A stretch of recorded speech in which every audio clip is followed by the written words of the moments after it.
Olá pessoal, aqui é a professora Luciana. A aula de hoje é destinada aos alunos dos segundos anos, aqueles que fazem parte da eletiva de literatura. Na aula de hoje nós falaremos sobre o romantismo, suas características, seus principais autores, o momento histórico em que ela se desenvolveu. Como o romantismo passou por 3 fases, hoje nós falaremos sobre a primeira fase, a primeira geração. O romantismo foi um dos principais movimentos de arte do século XIX e aqui no Brasil teve como marco inicial a publicação da obra Suspiros Poéticos e Saudades, de Gonçalves de Magalhães. Bom, como o romantismo foi um movimento que representava a burguesia do século XVIII e XIX, esse movimento ele se baseava numa produção de uma nova elite da sociedade. Essa elite já havia passado por diversas situações, como, por exemplo, superação dos regimes absolutistas que aconteceram em diversos países. Então, as ideias dessa nova burguesia estão presentes nas obras literárias românticas. Vale ressaltar que a escola literária romântica, assim como as outras, os outros períodos românticos, eles se manifestam em diversas formas, não estão ligados apenas à parte literária, produção de texto tanto em prosa como em verso, mas envolve um âmbito muito maior. É um processo, é um momento que a sociedade passa. Então, ela não se restringe apenas à parte literária, mas a arquitetura, a pintura, a música, a dramaturgia, sociologia, filosofia, ciência, política, cultura. Então, envolve muitos aspectos da sociedade. Não está voltado apenas para essa parte literária. Bom, o romantismo, assim como o romantismo e entre outras escolas literárias, elas possuem características próprias e gerais. E dentro dessas características se manifestam a prosa e a poesia. O romantismo ela tem aqui as suas particularidades, né? Então, tanto a prosa como o verso, a poesia, ela tem aí as suas características e as suas particularidades. Então, a gente vai ver aqui no romantismo essas questões voltadas para a prosa e voltadas para a poesia, no caso aí, o verso. Então, o momento histórico em que acontece, em que se desenvolve o romantismo, está muito ligada com a chegada da família real aqui no Brasil. Então, a partir deste momento, o Brasil ele deixa de ser colônia e passa a ser sede do Reino Unido de Portugal. E devido a isso, uma série de acontecimentos, de modernizações, começam a acontecer aqui no Brasil, com a vinda da família real para o Brasil. Então, esses acontecimentos, mais especificamente, surge aí a criação da imprensa brasileira. Isso significa que a partir daí, dessa criação, foi possível publicar jornais e livros aqui no Brasil, tornando aí a produção, essa produção mais barata e, consequentemente, mais viável, mais acessível à sociedade. Então, uma das principais formas de publicação que utilizava-se na época era o folhetim, que era uma técnica de escrita e divulgação de textos literários. Esses textos literários geralmente eram romances e novelas, que vinham separados e também inclusos no jornal. Desta forma, cada edição do jornal havia a publicação de um capítulo da obra. E a gente percebe isso hoje em dia nas televisões, nas emissoras, elas transmitem novelas e cada dia é um capítulo diferente. Então, na época do romantismo, tínhamos aí um capítulo da novela, né, do romance, vindo aí no jornal. Além, né, da criação da imprensa brasileira, nós tivemos a construção do Museu Nacional, que infelizmente foi incendiado em 2018. Tivemos também a fundação do Banco do Brasil, a abertura dos portos às nações amigas, e a criação do Ministério da Marinha e das Relações Exteriores e do Tesouro Nacional. Então, estes e outros aspectos, mas estes são os mais relevantes, surgiram, né, com a vinda da família real aqui para o Brasil. Dentre as características do romantismo, nós temos aí o subjetivismo e o individualismo, que correspondem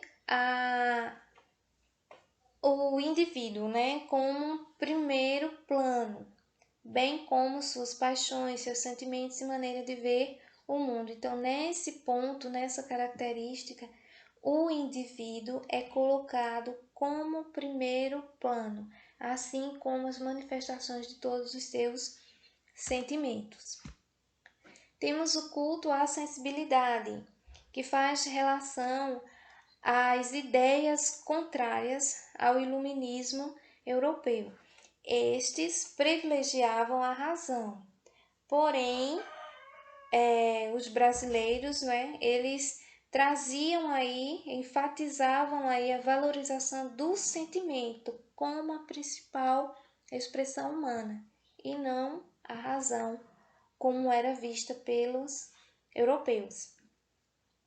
Temos também a exaltação à natureza. Os elementos da natureza, né, parecem estar em estado de espírito com o eu lírico, com o produtor. Então, assim, a produção de paisagens descreviam, faziam menção, não é, à interioridade do sujeito. Então, essa natureza, ela fazia parte da personalidade, da interiorização do indivíduo, do eu lírico. Temos também a exaltação da natureza. Os românticos, eles traziam idealizações, descrições sobre o amor, sobre o herói e sobre a mulher. Certo que havia um exagero aí por parte dessas características, mas para eles a mulher era tida como um símbolo de pureza, né, intocável. Já o amor era retratado como o ideal maior e única possibilidade de realização do sujeito. Então, era através do amor que o homem, que o indivíduo, que o sujeito se realizava. Tínhamos também, né, como característica, a fuga da realidade. Para o eu lírico, tudo aquilo que fazia menção, à loucura, ao delírio, ao escape por meio da arte, era mais prazeroso viver nessa fantasia do que a própria realidade. Então, eles buscavam muito nessa fuga, né, se sentir, digamos que, em paz. Essa característica da fuga da realidade, ela vai estar mais presente na segunda fase. Bom, como o romantismo ele faz parte, possui fases, né, dentro da poesia, nós temos aí as 3 fases. A primeira faz referência à indianista, né, a primeira geração está relacionada ao indianismo, e temos como principal poeta, né, Gonçalves Dias. Na segunda geração, que é denominada aí como ultrarromântica, que é também conhecida como byroniana. E a terceira geração, os condoreiros, que também é chamada de social ou hugoana. Aqui no Brasil nós temos como principal autor, né, escritor, Castro Alves. Bom, na primeira geração, nós temos aí um período correspondente de 1836 a 1852, que está baseada ao nacionalismo e indianismo. Como uma das características do romantismo é essa nacionalidade, né? Então, na primeira geração, houve aí uma valorização muito grande sobre o nacionalismo, não é aquele período em que os brasileiros deixavam de imitar a Europa e passavam a valorizar tudo aquilo que existia no país. E um dos principais, digamos que argumentos ou uma das principais valorização era o índio. Então ele foi tido aí como o nosso herói nacional, né? Então, nesse período, havia a tentativa, não é, de identidade nacional. Então, isso fazia com que houvesse essa valorização maior dentro desse período. Então, a principal característica da primeira geração era essa valorização nacional, referida aí aos índios. Como principais atores, né, os principais autores desse período, nós temos Domingos José Gonçalves de Magalhães, que foi, digamos que, o principal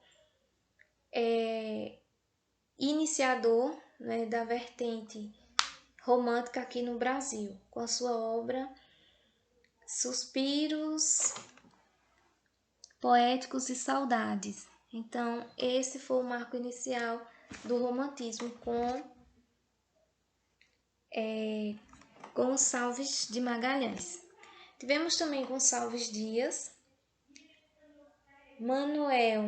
Joaquim Manuel de Macedo, Manuel Antônio de Almeida e José Martiniano de Alencar. Houveram outros autores, mas estes foram aqueles que mais se destacaram aqui nessa primeira fase do Brasil.